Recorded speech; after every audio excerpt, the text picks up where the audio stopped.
نحمده ونصلي على رسوله الكريم اما بعد فاعوذ بالله من الشيطان الرجيم بسم الله الرحمن الرحيم رب اشرح لي صدري ويسر لي امري واحلل عقدة من لساني يفقهوا قولي.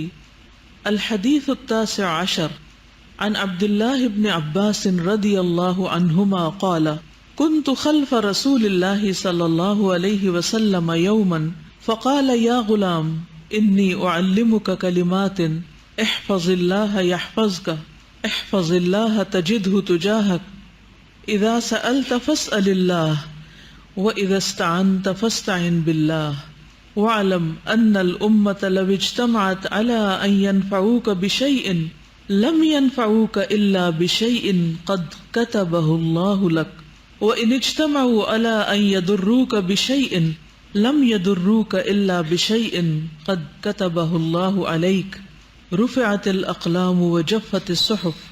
رواہ الترمذی وقال حدیث حسن صحیح.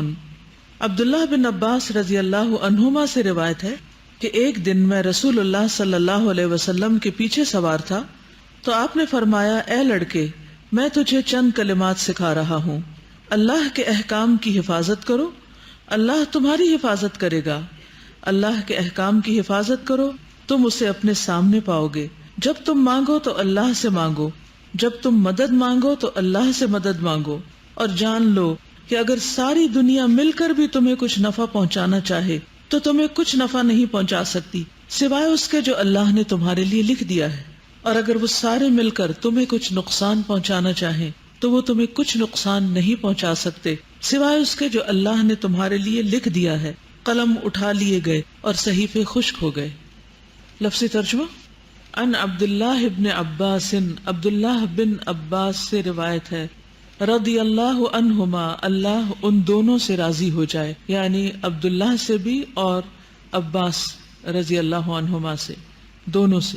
قال عبداللہ کہتے ہیں کنتو میں تھا خلفا پیچھے رسول اللہ صلی اللہ علیہ وسلم رسول اللہ صلی اللہ علیہ وسلم کے یومن ایک دن فقال تو آپ نے فرمایا یا غلام اے لڑکے انی بے شک میں اعلمک سکھاتا ہوں تجھ کو یا سکھاؤں گا تجھ کو یا سکھا رہا ہوں تجھ کو کلمات چند کلمات، اور وہ کیا ہیں؟ احفظ اللہ حفاظت کرو اللہ کی یعنی اللہ کے احکامات کی، یحفظ کا وہ حفاظت کرے گا تمہاری، احفظ اللہ حفاظت کرو اللہ کی یعنی اللہ کے احکامات کی، تجدہ تو پائے گا اس کو، تجاہک اپنے سامنے، تجاہک کا لفظ وجہ سے ہے، وجہ چہرے کو کہتے ہیں یعنی بالکل اپنے سامنے.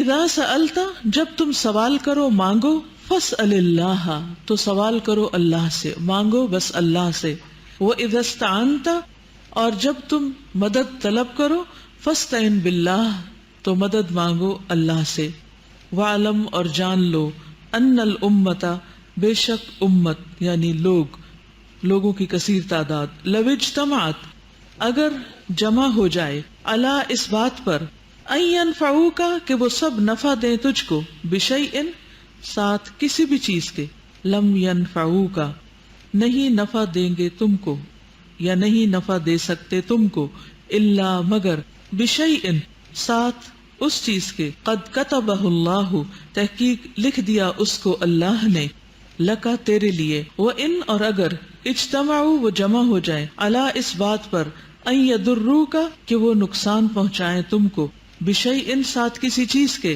لم یضروک نہیں نقصان دے سکتے تجھ کو، الا بشیء مگر ساتھ اس چیز کے، قد کتبہ اللہ علیک تحقیق لکھ دیا اس کو اللہ نے تمہارے بارے میں یا تم پر. رفعت الاقلام قلم اٹھا لیے گئے، وجفت الصحف اور صحیفے یا کاغذ خشک ہو گئے. لسننگ کیجئے. احفظ اللہ یحفظ عن ابی العباس عبد اللہ بن عباس رضی اللہ عنہما قال كنت خلف النبي صلى الله عليه وسلم يوما فقال يا غلام إني أعلمك كلمات احفظ الله يحفظك احفظ الله تجده تجاهك إذا سألت فاسأل الله وإذا استعنت فاستعن بالله واعلم أن الأمة لو اجتمعت على أن ينفعوك بشيء لم ينفعوك إلا بشيء قد كتبه الله لك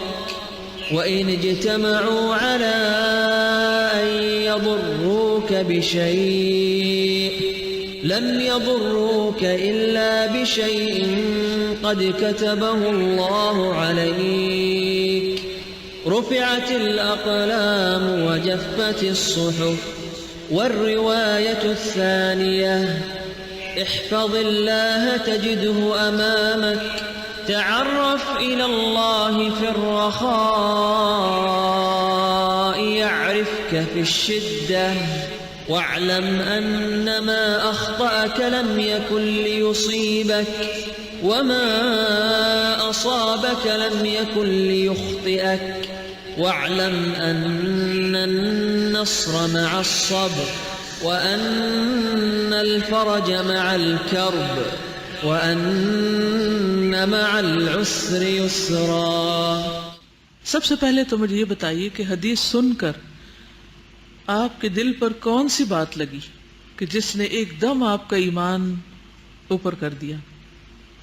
کیونکہ میں جب اس کی لسننگ کرتی ہوں نا تو مجھے کوئی ایک بات ایسے لگ جاتی اور مجھے ایسا لگتا ہے میں ہوا میں اڑنے لگی ہوں۔ جی، اللہ سبحانہ وتعالیٰ اگر میرے لیے ایک چیز کو نفع بخش لکھ چکا ہے تو ساری دنیا مل کے بھی اگر مجھے ضرر پہنچانا چاہے دنیا مل کے تو کوئی مجھے نہیں پہنچا سکتا، کیونکہ اللہ نے وہ میرے لیے لکھ دی۔ یہ بات کہاں یاد رکھیں گی آپ؟ کس جگہ؟ کوئی سچویشن بتائیں مثلا، کیونکہ حدیث سے یہی حکمت کی باتیں سیکھنے کی ہیں، اور اصل جو کرنے کا کام ہے وہ یہ کہ ہم اپنی روزمرہ زندگی سے اس کو ریلیٹ کر لیں۔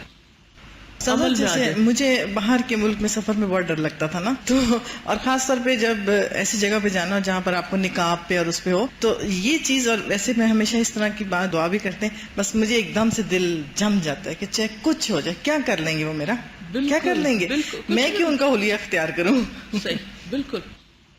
السلام علیکم ورحمۃ اللہ وبرکاتہ۔ وعلیکم السلام ورحمۃ اللہ۔ حدیث کا جو بالکل آخر میں حصہ ہے وہ مجھے اچھا لگا، وَأَنَّ مَعَ الْعُسْرِ يُسْرًا، مشکل کے ساتھ آسانی ہے، یہ مجھے بہت ٹچ کیا۔ احفظ اللہ تجدہ تجاہک وَإِذَا اسْتَعَنْتَ فَاسْتَعِنْ بِاللَّهِ۔ اس کی مثال ابھی صبح ہی ہوئی ہے، کیونکہ جب میں نکل رہی تھی تو میری گاڑی کی چابی اندر لاک ہو گئی، گاڑی کے اندر لاک ہو گئی۔ اچھا، کچھ مہینوں پہلے شفٹنگ ہوئی ہے تو چابی ہم جہاں رکھتے ہیں وہاں چابی نہیں تھی، تو میں نے بہت دفعہ ڈھونڈا، ساری درازیں کئی دفعہ ڈھونڈی، چابی نہیں ملی، اور ایون نیبر سے بھی ہیلپ لی کہ تو انہوں نے بیچاروں نے کہا آپ میری گاڑی لے جائیں، کیا آپ وہاں، تو مجھے تھا کہ میری ڈائری اس کے اندر ہے گاڑی کے اندر، تو گاڑی کو ضروری تھی۔ تو پھر دوبارہ اوپر آئی، کافی دیر کے بعد ڈھونڈتی رہی، پھر پہلا جو جملہ آیا نا وہ آپ کی والی بات کل والی یاد آ گئی، اس میں بھی کوئی خیر ہوگی، وہ جو آپ نے کہا تھا سونامی آیا اور میں نہیں جا سکی، اور ایک دم وہ بات یاد ہے، اس میں کوئی خیر ہوگی، ڈیلے ہو رہا ہے۔ پھر جب اوپر آئی واپس تو ایک دم وہ الفتاح والی بات یاد، اسماء الحسنہ سارا جو تھا نا اس میں سے وہ الفتاح والی بات یاد آ گئی کہ جب ایسا موقع ہو تو اللہ تعالیٰ سے یہ گاڑی کھلنا یا کچھ بھی جو معاملہ ہے، وہ الفتاح پڑھا اور ساتھ ہی کہنا شروع کیا، یا اللہ تعالیٰ آپ کو پتہ ہے اس وقت چابی کہاں ہے، مجھے میری چابی ڈھونڈ دیں، جلدی سے میری چابی ڈھونڈ دیں بس اس وقت ہے۔ ایک دم میرا دھیان جو ہے، جہاں دھیان گیا وہاں ہم نے کبھی آج تک چابی نہیں رکھی، اور وہ ایک ایسے بیگ کے اندر کی جیب میں تھی کہ میں تو کبھی بھی وہاں نہ جاتی کہ اگر یہ بات الفتاح والی بات میرے ذہن میں نہ آتی اور اسماء الحسنہ سننے کا وہ فائدہ نہ ہوتا۔ تو یہ بھی ہے کہ معرفت حاصل کرنے کے ساتھ اگر ہم اسماء الحسنہ جو روز آتے ہیں جیو پہ اگر وہ بھی سنتے رہیں تو واقعی عین موقع پہ بات یاد آ جاتی ہے۔ اصل فائدے کا علم وہی ہے جو ہمارے عمل میں آ جائے، اور جب ہمیں بھوک لگے تو کھانا مل جائے۔ کھانے کا فائدہ جب ہی ہے نا کہ جب آپ بھوکے ہو، ورنہ اگر آپ کو بھوک نہیں لگی ہوئی تو پھر کیا ہوگا؟ اچھے سے اچھا کھانا آپ کے سامنے ہوگا تو آپ اسے نہیں کھائیں گے۔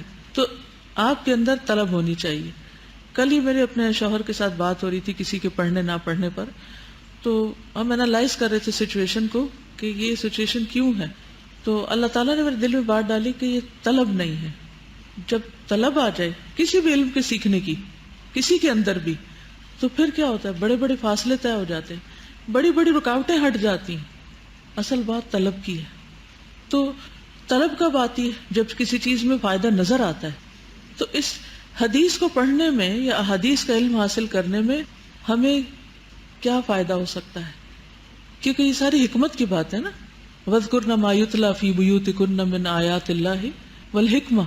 تو یہ حکمت، یہ وزڈم جو روزمرہ زندگی سے متعلق چیزیں ہیں، ان کی سمجھ کے ڈیلنگ کیسے کرنی ہے، معاملہ کیسے کرنا ہے، کہاں صبر کرنا ہے، کہاں غصہ کرنا ہے، کہاں راضی رہنا ہے، کہاں ناراض ہونا ہے، یہ سب کچھ ہمیں یہاں سے ملتا ہے نبی صلی اللہ علیہ وسلم کی سنت سے. کہ مختلف مواقع پر چھوٹی چھوٹی باتوں میں کس قدر حکمت ہے. اس کو اس نیت سے پڑھنا ہے کہ جو کچھ بھی ہم سیکھیں گے ہمیں اس پر عمل بھی کرنا ہے. اچھا، میں اب عملی کی بات کروں گی، صرف نقطے ڈھونڈنے کی نہیں، عمل کے اعتبار سے. حدیث کی کون سی بات، کون سا حصہ آپ کو اسٹرک کیا؟ مجھے جو چیز بہت زیادہ اسٹرائک کی ہے، اس میں کہ اکثر اس کھوج میں لگی رہتی ہوں کہ کس طرح لوگوں سے جو ہے نا ایک استغنا، دل میں ایک غنا آ جائے کہ سارا فوکس اللہ پہ جائے. تو یہ حدیث ہمیں اللہ کی طرف لے کے جاتی ہے نا کہ اگر کوئی نقصان ہو گیا، اب جیسے میں کل باہر نکلی تو میرا ایک شو تھا اور دوسرا شو نہیں ہے، تو ایک دم سے میں دل میں آیا یہ کون اٹھا کے لے گیا ہے. پھر فوراً ہی خیر شکر ہے کہ علم جو بھی ہم یہاں سے حاصل کرتے ہیں اس کا ہمیں فائدہ ہوتا ہے. لیکن یہ حدیث مجھے اس کل کے ریفرنس میں بالکل صحیح یاد آ رہی کہ ایک لمحے کے لیے بھی میں نے یہ کیوں سوچا. بالکل کوئی لے گیا، اگر اللہ نے جو لکھا ہے مجھے تو وہ پہنچا جو اللہ نے پہلے ہی لکھ دیا تھا، تو مجھے کسی سے گلہ نہیں ہونا چاہیے. اور دوسری بات یہ کہ اگر ختم ہو جاتے ہیں کوئی چیز مل گئی، اگر فرض کریں کوئی کبھی آپ کو کوئی اسمائل ہی کر دیتا ہے تو آپ کو لگتا ہے پتہ نہیں آپ کو کیا مل گیا اس سے، اس وقت بھی فوراً فوکس اللہ کی طرف جائے کہ ساری دنیا بھی مل کے، یہ دنیا کا لفظ اس حدیث میں اسی لیے ہے کہ آپ ساری دنیا سے بے فکر ہو جائیں.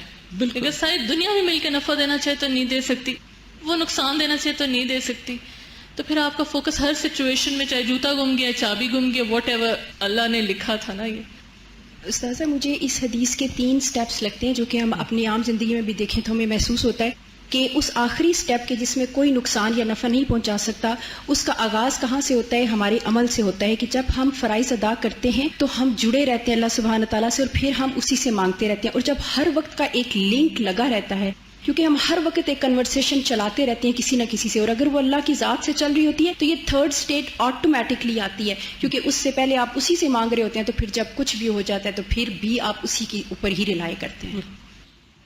حدیث کے شروع میں آیا نا احفظ اللہ یحفظک، تو یہ بات مجھے بہت اچھی لگی کہ ہر معاملے میں ہر وقت انسان چھوٹے چھوٹے ڈیسیژن لے رہا ہوتا ہے، اس ڈیسیژن میں یہ سوچے کہ اس میں اللہ تعالیٰ کس بات پہ راضی ہے.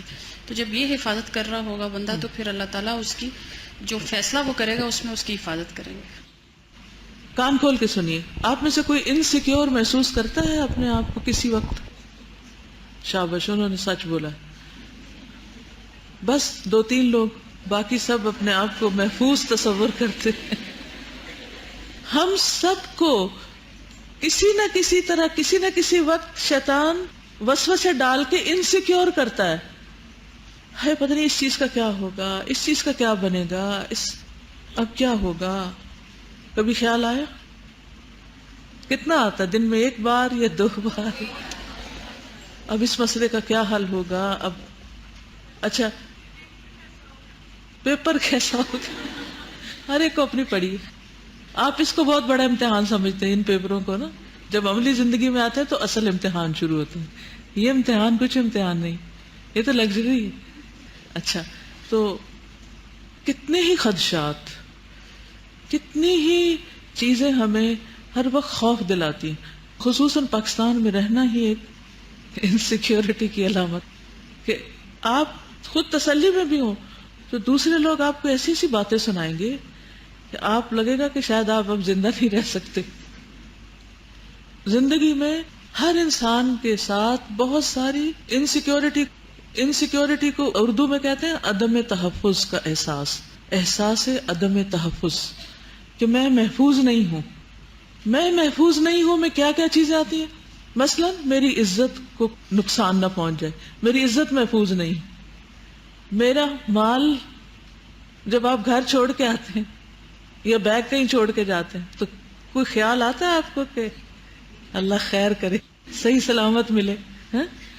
جوتا کہیں اتار دے تو مجھے ہر روز فکر ہوتی ہے میں جب جوتا ہوتا، کیونکہ مجھے کسی کا جوتا پورا نہیں آتا، تو میں اسپیشل انسٹرکشن دے کے آتی ہوں کہ پلیز اس کو محفوظ جگہ پر رکھیں تاکہ واپسی کا سفر ننگے پیر نہ کرنا پڑے، کیونکہ ننگے پیر چلنا بھی بہت مشکل ہے.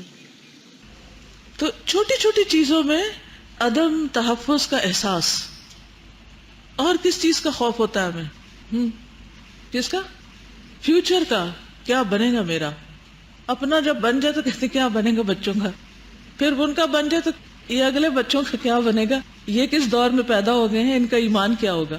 یعنی میں جب اپنے نواسے کو دیکھتی ہوں نا تو مجھے لٹرلی مجھے ہوتا کہ جو زندگی کا وقت میں نے گزارا ہے، جو بچپن، جوانی، اور جو اب اس ایج میں آ گئی ہوں، تو میں دیکھتی ہوں کہ پچھلے دور سے یا تو سمجھ کم تھی یا حقیقت میں پچھلے دور سے زیادہ ان پچھلے 10-12 سالوں میں جو فتنے آئے ہیں اور جو ایک یلغار کی طرح اترے ہیں اور جو سیٹلائٹ سے اترے ہیں، بارش کے قطروں کی طرح، جو اندھیری رات کی طرح، اس نے ذہنوں کو جسے کہتے ہیں نا مسخ کر کے رکھ دیا. مسخ یعنی انسان اپنی ویلیو کھو بیٹھا ہے اور اپنی پروڈکٹیوٹی کھو بیٹھا ہے. میں جب دیکھتی تو میں سوچتی ہوں کہ ان کا کیا ہوگا اور آگے ان کے بچوں کا کیا، ان کے دین کا کیا ہوگا. تو پھر مجھے حضرت ابراہیم علیہ السلام کی دعا یاد آتی ہے کہ انہوں نے جب دعا مانگی تھی تو اپنے بچوں کے لیے بھی مانگی تھی اور پھر آئندہ نسلوں کے لیے بھی مانگی تھی. تو ہم سب کو اسی طرح مانگنا چاہیے. جب ہمیں یہ خوف آئے تو سب کے لیے مانگے، اگلی ساری جنریشن کے لیے، کہ اللہ ہماری اولادوں میں سے کوئی مشرک کافر نہ ہو، کوئی ایسا نہ ہو کہ جو تیرا باغی ہو، وہ سب ایمان پر ہوں. تو یہ بھی ایک انسیکیورٹی ہوتی ہے. فیوچر، اپنے دین کے بارے میں انسیکیورٹی، مال کے بارے میں، جان کے بارے میں، پوزیشن کے بارے میں، عزت کے بارے میں، یہ سب انسیکیورٹیز ہوتی ہیں.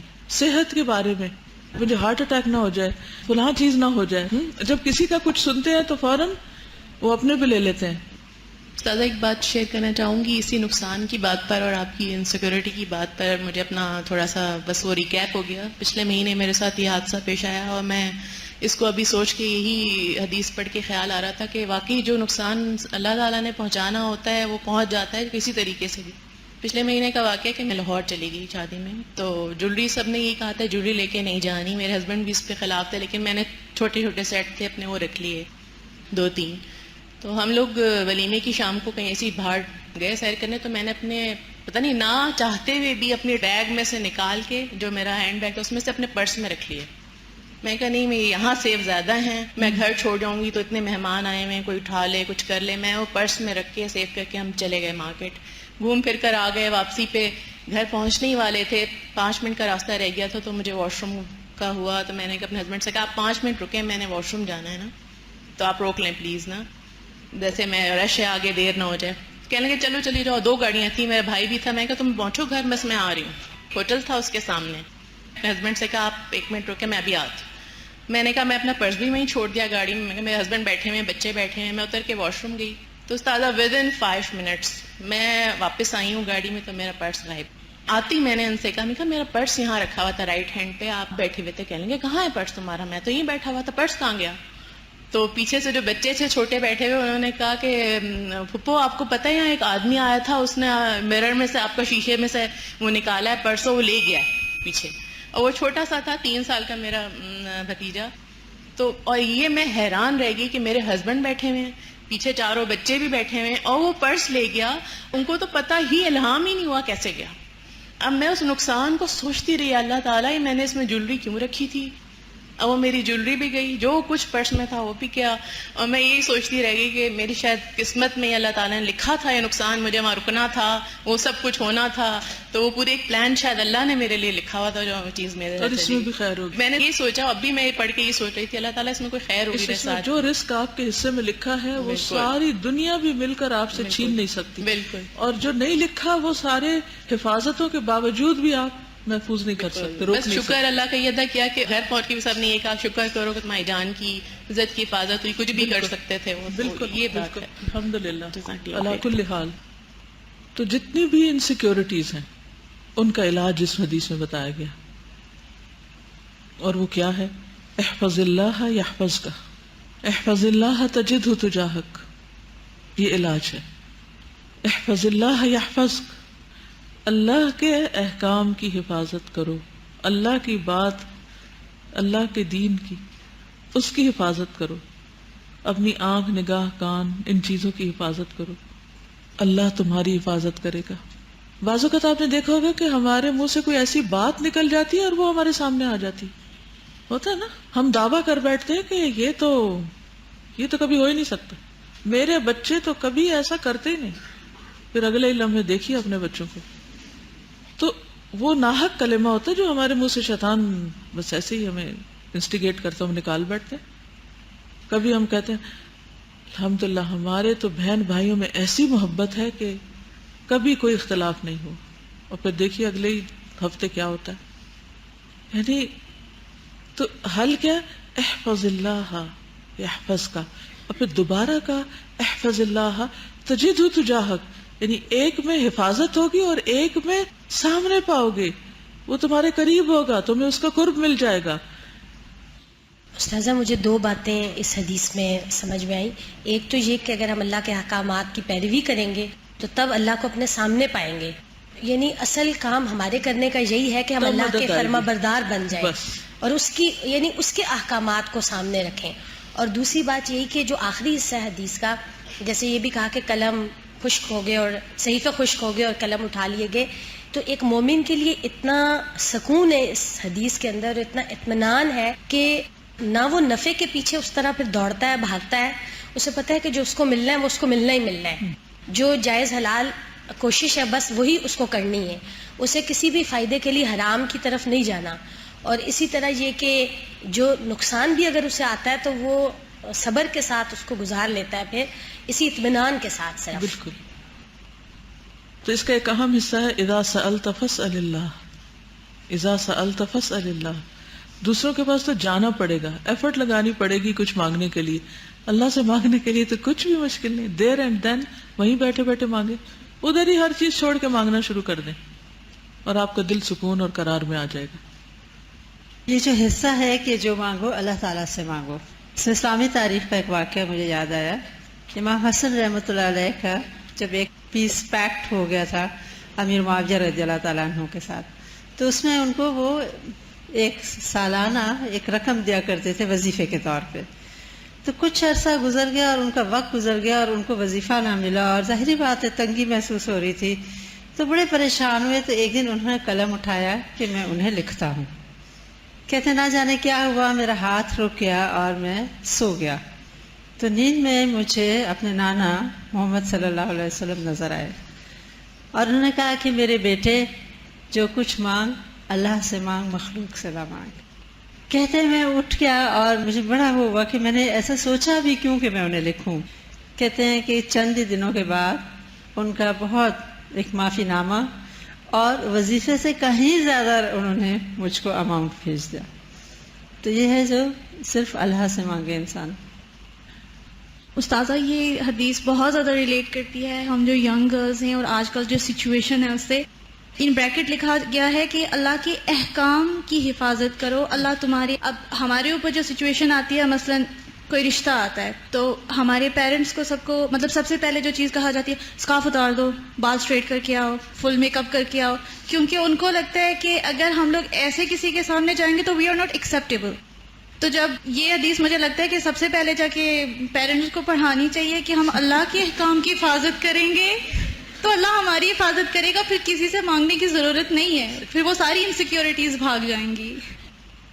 سازا یہ حدیث میں نے پہلی دفعہ سنی ہے، لیکن الحمدللہ سمہاؤ اللہ تعالیٰ نے مجھے اس کا مفہوم میرے دل میں ڈال دیا تھا، اور اس کا مفہوم جو میرے دل میں آیا، میری لائف میں ایک ایسی میں اپنے لیے ٹریجڈی کہوں گی کہ میرا نکاح ہوا تھا تو اور میری شادی ہونی تھی لاسٹ ایئر ہی نومبر یا دسمبر میں شادی ہونی تھی، اور مجھے شوق بھی بہت زیادہ تھا۔ میں سمجھ رہی تھی کہ شاید یہی میری منزل ہے اور میں انتظار کر رہی تھی اس کے لیے سب کچھ، لیکن ہماری فیملیز کے بیچ میں کچھ ایسا اختلاف آیا کہ وہ اسٹینڈ اسٹل سچویشن بن گئی، یعنی کہ ایسا نہیں ہے، ابھی بھی الحمدللہ میرا نکاح ہوا ہے اور وہ چیز ابھی ہو رہی ہے، لائک وہ پیچ اپ آہستہ آہستہ ہو رہا ہے، یہ نہیں پتا کہ شادی کب ہوگی، لیکن وہ لاسٹ ایئر ہونی تھی۔ اور تب جب ایسا لگا کہ جیسے شاید ڈیورس ہو جائے گا، سب کچھ ہو جائے گا، تو مجھے لگا جیسے بس میری دنیا ختم ہو گئی ہے اور سب کچھ ختم ہو گیا ہے۔ اور میں سوچتی تھی کہ اتنا لائف میں جو کچھ انسان پلان کرتا ہے ویسا کیوں نہیں ہوتا. میں نے اپنی زندگی کے 10 ایئرز ایسے ہی گزارے ہیں کہ میں خود پلان کرتی تھی اور اگر کچھ بھی اس کے اگینسٹ ہوتا تھا تو میں جیسے مر رہی ہوتی تھی. میں کہتی کیوں نہیں ایسا ہوتا, اور مجھے غصہ آتا تھا اور سب کچھ. لیکن پھر وہ جب اسٹینڈ اسٹل سچویشن ہوئی تو میں جاب بھی کر رہی تھی, اس دوران میں مجھے ایک لڑکی ملی جس نے مجھے بتایا کہ اس طرح, مجھے بہت شوق تھا ایکچولی, قرآن سے بہت زیادہ لگاؤ تھا. میں انٹرنیٹ سے بھی تفاسیر سنتی تھی اسپیکرز کی, تو شوق تھا مجھے قرآن کا. تو اس سے جب باتیں ہوئی تو کہتی ہے مجھے تو لگ رہا ہے کہ تم میں اتنا شوق ہے قرآن کا, تو تم کہیں سے قرآن کی تفسیر کیوں نہیں سیکھ لیتی. تو اس نے مجھے مشورہ دیا, تو میں نے کہا میں کہاں سے تفسیر کروں. تو اس نے الہدا کا بتایا. میں نے کہا الہدا کیا ہے, اور پھر میں ایک دن یہاں آئی اور میں نے جب دیکھا تو مجھے ایسا لگا جیسے کہ یہ کوئی جنت کا ٹکڑا ہے, اور مجھے ساری لڑکیاں ایسے لگ رہی تھی جیسے یہ فرشتے ہیں. لٹرلی مجھے ایسے لگا, اور میں نے کہا بس مجھے جانا ہے, مجھے یہاں جانا ہے. میں نے جاب چھوڑی اور میں یہاں آئی, حالانکہ مجھے ایڈمیشن نہیں مل رہا تھا کیونکہ وہ کہہ رہے تھے آپ بیچ میں آ رہی ہیں ابھی. تو میں نے کہا نہیں, مجھے بس ابھی داخل ہونا ہے. اور انہوں نے مجھے ایز اے لسنر لے لیا, کہتے ہیں ایز اے پرفارمنس بیس ہم آپ کو پرماننٹ کر دیں گے. تو الحمدللہ پھر انہوں نے مجھے کر بھی دیا. تو آج میں سوچتی ہوں یہ مفہوم میرے ذہن میں آ گیا تھا, ایک منتھ اس کی میری اس ٹریجڈی کے بعد. اس کے بعد بس میں نے سب کچھ اللہ پہ چھوڑ دیا. میں نے یہ جان لیا کہ جو ہوتا ہے اللہ کی مرضی سے ہوتا ہے, اور ہم جو کچھ پلان کرتے ہیں یہ ایک طرح سے یوز لیس ہے, کیونکہ ہونا وہی ہے جو اللہ چاہتا ہے. اللہ تعالیٰ امتحان میں ڈالتا ہے اس لیے تاکہ ہماری اصلاح ہو جائے, تاکہ ہمارے اندر تزکیہ ہو جائے, ہماری تربیت ہو جائے. آج میں بس اللہ کا شکر ادا کرتی ہوں کہ وہ سب کچھ شاید اسی لیے ہوا تھا. میں یہاں نہ ہوتی اور میں قرآن نہ سیکھ رہی ہوتی, اور ابھی تو مجھے بالکل کیئر نہیں ہے. میں کہتی ہوں جتنا بھی ٹائم بیچ میں گزر جائے میں قرآن سیکھ لوں. اور انشاءاللہ اللہ تعالیٰ بہت بہتر کرے.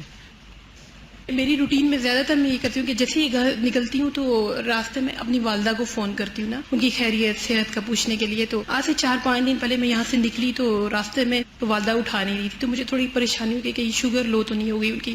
بھابھی کو فون کیا تو میں نے ان سے پوچھا تو بتا رہی تھی کہ وہ صفائی کروا رہی ہیں, کوئی نئی ماسیاں آئی ہیں. تو میری زبان سے 3 بار ایک ہی جملہ نکلا, خیال کیجئے گا اپنی جیولری برا لاک میں رکھ لیجئے گا. اور ساتھ میں نے 3 بار یہ بھی کہا کہ آپ بہت سینسیبل ہیں, آپ ماشاءاللہ مجھ سے بھی بہت اچھی سمجھدار ہیں. اور شام میں ہی وہ روتے ہوئے اس نے فون کیا کہ میری تو ساری جیولری لے گیا کوئی.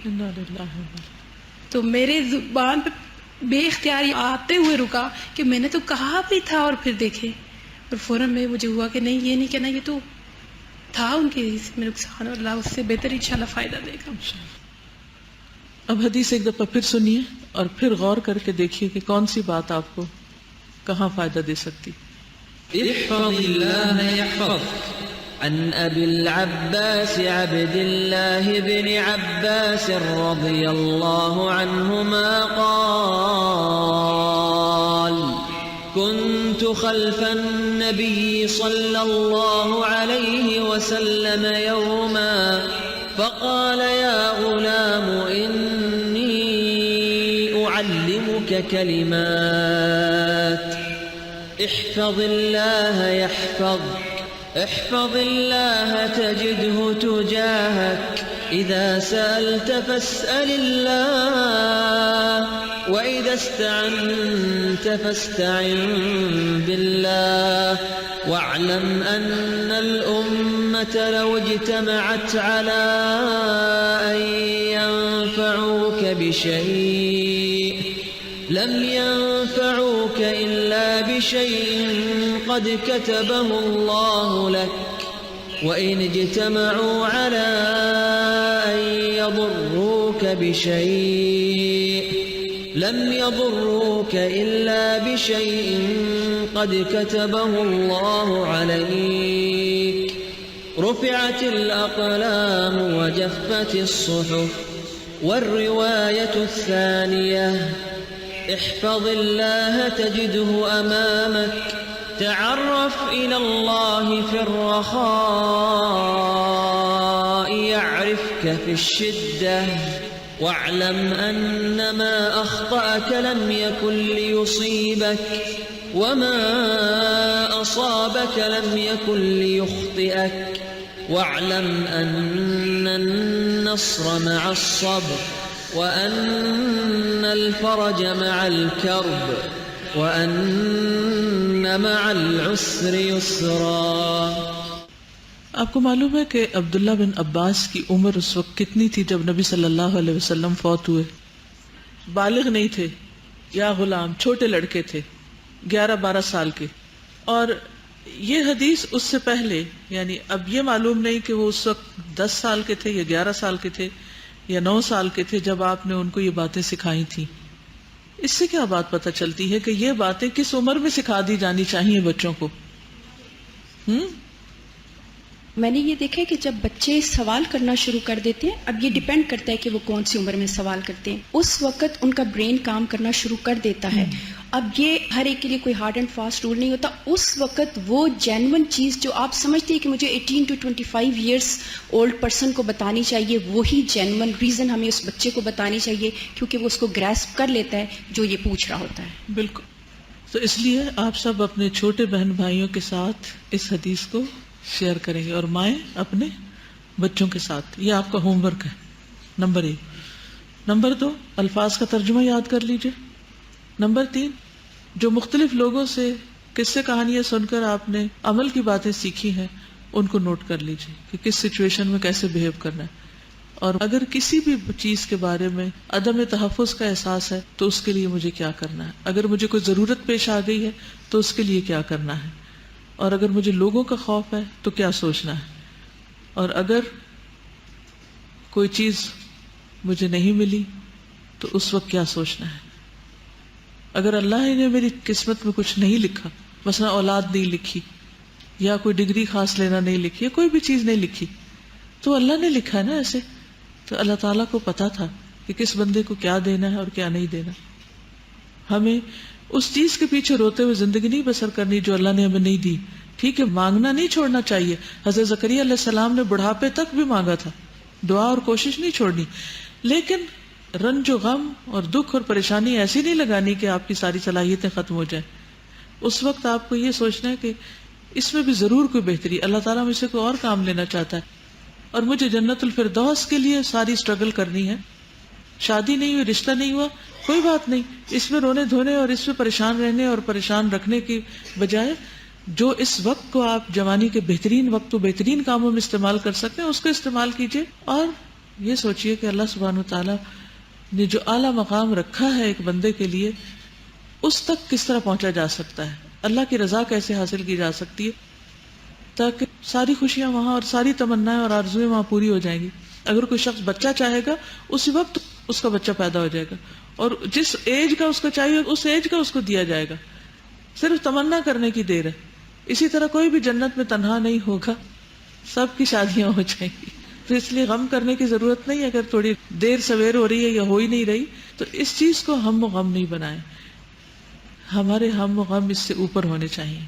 ٹھیک ہے استاذہ، یہ ابھی آپ نے جو بات کی نا کہ ہم بچوں کے ساتھ شیئر کریں، تو کل والی جو حدیث تھی وہ یہاں سے جانے کے بعد میں نے دونوں بچوں کے ساتھ ڈسکس کی. تو میں نے پہلے ایک دفعہ کہا کہ تم لوگ آؤ، میں ایک حدیث آج ہم نے پڑھی ہے تو ہم شیئر کرتے ہیں. تو وہ تھوڑا وہ کر رہے تھے تو میں نے کہا اچھا چلو بعد میں کروں گی. تو میرا بیٹا کہنے لگا نہیں کریں، ابھی کریں. میں نے کہا چلے ٹھیک ہے. تو ہم نے اسی طرح پہلے عربی ایک دفعہ پڑھی اور ٹرانسلیشن پڑھا، تھوڑا سا سمجھایا. جو آخری اس کا حصہ تھا کہ پھر ایسا شخص جو ہوتا ہے وہ جو بھی اللہ تعالیٰ سے سوال کرتا ہے اللہ تعالیٰ اسے دیتے ہیں. تو میرے بیٹے نے سب سے پہلے کہا کہ اگر پھر میں اللہ تعالیٰ سے یہ کہوں کہ وہ مجھے کاؤنٹ کیے بغیر، یعنی میری غلطیاں کاؤنٹ کیے بغیر ہی مجھے جنت میں بھیج دیں تو کیا یہ قبول ہوگی؟ تو پھر میں نے اسے بتایا کہ اس طرح کی روایت آتی ہے کہ کچھ لوگ 70,000 کے قریب لوگ جو ہے وہ بغیر حساب کے جنت میں داخل ہوں گے. تو اگر انسان کوشش کرے اور یہ دعا اللہ تعالیٰ سے مانگتا رہے تو اللہ تعالیٰ ان میں شامل کر سکتا ہے. تو بچے جو ہوتے ہیں ان کو یہ کانسیپٹس جو ہے ساتھ ساتھ اس ایج سے اگر ہم کلیئر کریں گے تو تب ان کو فائدہ اور وہ دل میں ایسی بیٹھ جاتی ہیں نا باتیں کہ پھر وہی اخلاق اور مینرز اور ریاکشنز، یہ جو ہمارے ریاکشنز اتنے منفی ہوتے ہیں نا، اس کی بنیادی وجہ یہ کہ ہماری بنیادوں میں یہ مٹی نہیں ہے. اس لیے ہم چونکہ ان چیزوں پر ایمان نہیں رکھتے تو کچھ بھی ہوتا تو ہم بہت نیگیٹو ریاکٹ کرتے ہیں، تو بد اخلاق بن جاتے ہیں کہ میرے ساتھ ایسا کیوں ہوا، یہ کیوں ہو گیا. جب اس پر ایمان ہوگا تو پھر اس طرح کے ریاکشنز بھی نہیں ہوں گے.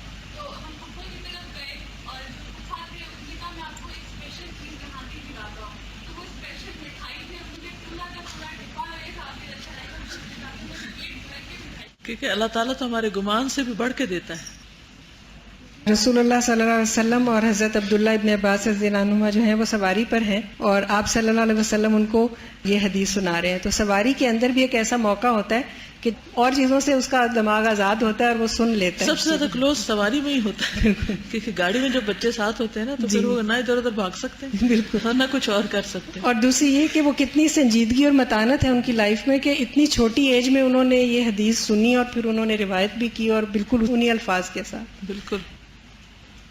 میرے ہسبینڈ آج سے 15 سال پہلے ان کی وفات ہوئی اور تب میرے پاس 5 بچیاں تھیں. اس ماہ میرے پاس خرچہ نہیں تھا تو میرے ہسبینڈ کی ڈیتھ ہو گئی. اس ماہ کا بھی انہوں نے مجھے خرچہ بھیجنا تھا. ہم سرگودا میں تھے, وہ لاہور میں تھے. بالکل کچھ نہیں, میرے پاس ظاہری کوئی اسباب نہیں تھے. میں نے واحد اللہ تعالیٰ پہ توکل کر کے میڈم میں آج یہاں پہ ہوں. اور الحمدللہ میڈم میں نے اللہ سے جو مانگا, میرے بچوں نے جو مانگا, اللہ کا گھر دیکھنا, ظاہری دنیا کی ہر چیز میڈم الحمدللہ اللہ تعالیٰ نے مجھے بغیر اسباب کی ہر چیز, اللہ کا کروڑوں شکر میڈم. کسی کو اس کے ظاہری اسباب نظر نہیں آیا آج تک جو اللہ تعالیٰ نے مجھے دکھائے اور اللہ نے دیے.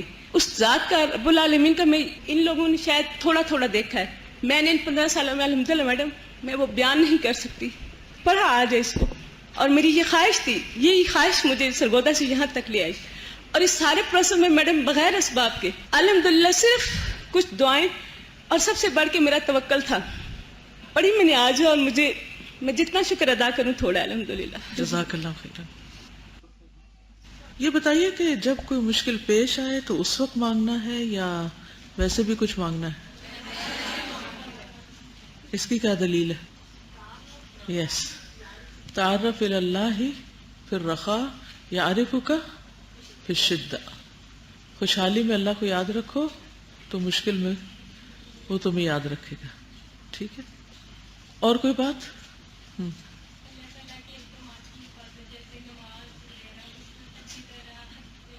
اللہ تعالیٰ کے احکامات کی حفاظت اور جن چیزوں کی حفاظت کا اللہ نے حکم دیا ان کی حفاظت کرنا. ٹھیک ہے جی.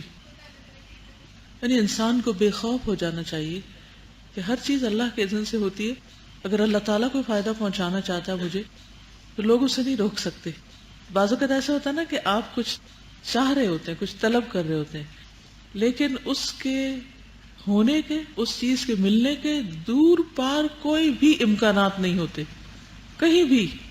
لیکن اللہ سبحانہ و تعالیٰ کو منظور ہوتا ہے تو کیا ہوتا ہے, راستے بن جاتے. کوئی تجربہ ہے آپ کی زندگی میں؟ ایسی چیزیں انسان کے توکل میں اور زیادہ اضافہ کرتی.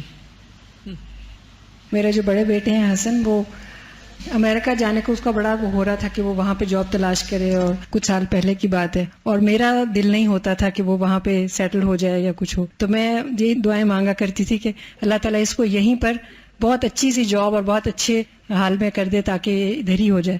تو بہرحال وہ گیا جب, تو اس کو خود ہی کوئی ایسے ایکسپیرینسز ہوئے کہ جیسے جہاز میں اس کے نام کی وجہ سے اس کو بہت دیر روکے رکھا اور بہت زیادہ اس کو انسلٹ فیل ہوئی. اور الحمدللہ وہ 3 مہینے کی جو اس کی انٹرنشپ تھی, اس کے بعد جب وہ آیا تو وہ الحمدللہ جاب بھی اس کو بہت اچھی مل گئی اور اس کا دل بھی نہیں پھر کبھی کیا کہ وہ جائے. میں اس حدیث کے بارے میں سوچ رہی تھی کہ یہ ساری چیزیں ایک دوسرے کے ساتھ ریلیٹڈ ہیں, کہ اگر ایک چیز انسان کے اندر آ جائے تو دوسری آٹومیٹیکلی آ جاتی ہے. کہ اللہ کے احکام کی حفاظت کرو, اس کو پھر اپنے سامنے پاؤ گے. جب اس کو اپنے سامنے پاؤ گے تو پھر مدد بھی صرف اسی سے طلب کرو گے, اور جب صرف اسی سے طلب کرو گے تو پھر نفع اور نقصان کے بارے میں انسان پریشان نہیں ہوتا سوچ کے کہ جو اللہ نے دینا ہے وہ دے دیا اور جو نہیں دینا تھا وہ نہیں دیا, جو نہیں بہتر سمجھا. اور پھر استاد جو آخر میں بات تھی کہ دوسری روایت تھی رزق کی کہ پھر مشکلات کے بعد آسانی آتی ہے, اور جب انسان نفع اور نقصان پر راضی ہو جاتا ہے تو پھر مشکلات کے بعد اللہ تعالیٰ ضرور آسانی دیتے ہیں. Very good. استاذہ یہ تقریباً یہی والی بات تھی, لیکن اس کو میں تھوڑا اپنا بینگ اسٹاف ممبر اپنا ایکسپیرینس بھی میں شیئر کرنا چاہوں گی. جب میں یہاں اسٹاف ممبر نہیں تھی تو میری یہ بہت بڑی خواہش تھی، لیکن میں خود کو اس قابل نہیں سمجھتی تھی کہ اللہ پاک مجھے کبھی اپنے دین، کیونکہ میں اس قابل نہیں کہ میں اس کو سرو کر سکوں، پہلے مجھے اس قابل بنانا ہے. لیکن جب اللہ سبحانہ تعالیٰ نے مجھے وہ موقع دے دیا تو جب میں ایک نئی سچویشن میں آئی تو ہمیں ہمیشہ 2-3 طرح کے لوگوں سے واسطہ ہوتا ہے. ایک وہ ہوتے ہیں کہ جو آپ کے بالکل لائک مائنڈیڈ ہوتے ہیں کہ آپ ان کے ساتھ بہت کمفرٹیبل فیل کرتے ہیں، اور کچھ بالکل ہی نیوٹرل ہوتے ہیں، اور کچھ کے ساتھ تو لگتا ہے کہ ہم جتنی بھی خیر کرتے ہیں تو وہ اس کا شاید کوئی اثر نظر نہیں آ رہا ہوتا. لیکن جب ہم اللہ سبحانہ تعالیٰ کو اپنے ہر نفع اور نقصان کا بنا لیتے ہیں ضامن، تو میں نے استاذہ اس کو جس طرح انجوائے کیا ہے، اکثر میرے کولیگ مجھ سے پوچھتے ہیں کہ آپ کی اس کنٹینٹمنٹ کی وجہ کیا ہے جو جس میں ہم آپ کو دیکھتے ہیں، تو میں ان کو اکثر کہتی ہوں کہ مجھے کبھی اندازہ نہیں تھا کہ اللہ سبحانہ تعالیٰ کے لیے کام کرنا اتنا خوبصورت عمل ہے. مجھے ایسے لگتا ہے کہ وہ ہر روز روز عید ہے، ہر شب برات، کہ کوئی بھی پرابلم میرے دل میں نہیں اترتا. مجھے صرف، میں ہمیشہ بس یہی کہتی ہوں اللہ پاک ہے نا. آپ نے میرے دل کی بات، بالکل اللہ کے دین کے کام میں یہی ایکسپیرینس ہوتا ہے انسان کو کہ کچھ بھی ہے، اگر حالات درست ہیں، حالات ہماری مرضی کے ہیں تو بھی اللہ کی مرضی سے ہے، اور اگر اس میں کچھ رکاوٹ آئی ہے تو اللہ تعالیٰ کچھ سکھانا چاہتا ہے، ہماری کچھ غلطیوں کی اصلاح کرنا چاہتا ہے جو ہم اس کے بغیر دیکھ ہی نہیں پا رہے. کیونکہ انسان اپنے بارے میں بڑے دھوکے کا شکار ہوتا ہے اور اس دھوکے کا بھی نہیں پتا ہوتا کہ وہ دھوکے کا شکار ہے. تو ایسی صورت میں اللہ سبحانہ وتعالیٰ رکاوٹیں ڈالتا ہے، مشکلات میں ڈالتا ہے، اور بہت سے لوگ ان مشکلات سے گھبرا کے بھاگ نکلتے ہیں. لیکن اگر انسان صبر سے کام لے اور اپنے وعدے پر سچا رہے، وَمِنْهُمْ مَنْ عَاهَدَ اللَّهَ وَمِنْهُمْ مَنْ قَضَى نَحْبَهُ، جو وعدہ کرتے ہیں، جو اپنے کام کے کمٹمنٹ کو پورا کرتے ہیں چاہے مشکلات ہو، تو اللہ سبحانہ وتعالیٰ ان کو اگلے درجے پہ لے جاتا ہے.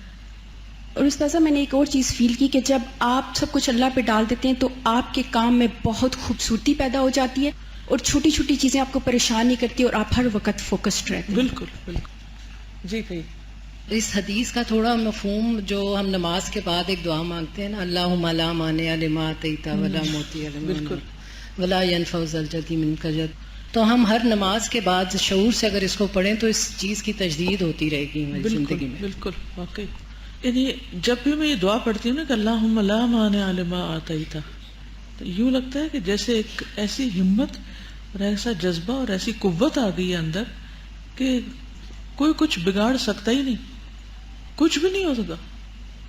تو اصل میں کیا مانگنا ہے؟ اللہ کا فضل، اللہ کا فضل مانگنا ہے، اللہ سے مدد مانگنی ہے، اللہ سے سوال کرنا ہے، اللہ سے امید رکھنی ہے. پھر آپ دیکھیں کیسے آسانی ہوتی. میں ابھی سوچ رہی تھی کہ ہوتا یہ کہ جب میں کوئی چیز پڑھاتی ہوں اور بعد میں مجھے پتہ چلتا ہے کہ فائل کرپٹ ہو گئی ہے یا وہ چیز ٹھیک نہیں ہوئی، آپ کو دوبارہ کرنی پڑے گی، تو وقتی طور پہ تو مجھے ایسا لگتا ہے کہ جیسے ایک پہاڑ میرے سر پہ آ گیا، کیونکہ کیے ہوئے کام کو دوبارہ کرنا مشکل کام ہوتا ہے نا. یعنی آپ پورا کھانا پکا چکے اور آپ کو پتہ چلے کہ وہ جل گیا مثلا، تو اب آپ کو دوبارہ کھانا پکانا. پہلے دفعہ پکانا مشکل نہیں لگتا، دوسری دفعہ پکانا مشکل لگتا ہے. تو جب بھی مجھ پر ایسی بڑی مشکل آتی ہے تو میں کہتی ہوں اس میں بھی خیر ہے، اس میں بھی خیر ہے. تو اللہ تعالیٰ کے ہر کام میں خیر ہوتی ہے. آسان تکرہوا شیئا ویجعل اللہ فیہ خیرا کثیرا، ہو سکتا ہے ایک چیز تمہیں سخت ناپسند ہو اور اللہ تعالیٰ اسی میں تمہارے لیے خیر کثیر رکھ دے. تو اللہ تعالیٰ ہم سب کو خیر کثیر سے نوازے. السلام علیکم ورحمۃ اللہ وبرکاتہ. سبحانک اللہم وبحمدک، اشہد ان لا الہ الا انت، استغفرک واتوب الیک. نحمده ونصلی علی رسولہ الکریم، اما بعد